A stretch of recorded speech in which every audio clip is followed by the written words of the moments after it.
Swati Mishra. Let's have a quick look at big news so far. In a suo motu hearing on COVID-19 crisis management in the country, the government explained its plan for vaccinating all eligible citizens and claimed that the domestic production of vaccine will suffice the demand of doses. Solicitor General Tushar Mehta said that the doses produced by domestic vaccine manufacturers, the Serum Institute of India, Bharat Biotech and Reddy's Lab will be enough to vaccinate all over 18 years of age.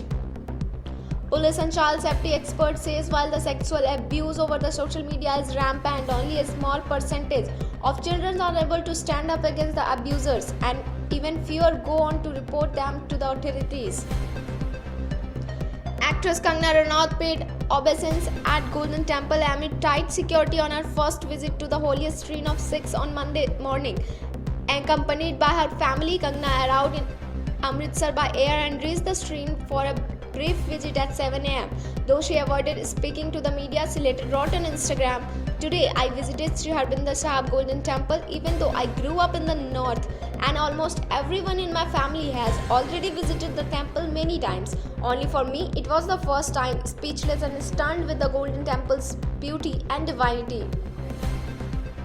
A suspected woman Maoist carrying a reward of 2 lakhs on her head was gunned down by the security forces in Chhattisgarh, Dantewada district on Monday. Police said they recovered 24-year-old Vaiko Peko's body from the encounter spot along with 2 country-made firearms, an improvised explosive device weighing 2 kgs, other Maoist publicly material, medicines and items of daily use.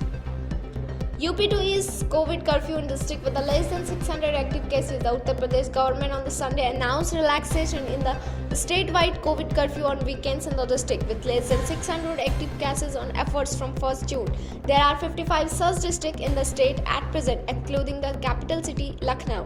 From June 1st, 55 districts will be allowed to open markets, shops on weekends and 7 am to 7 pm. There will be separate detailed order for remaining 20 districts. That's all for today. For further updates, stay tuned with News 19.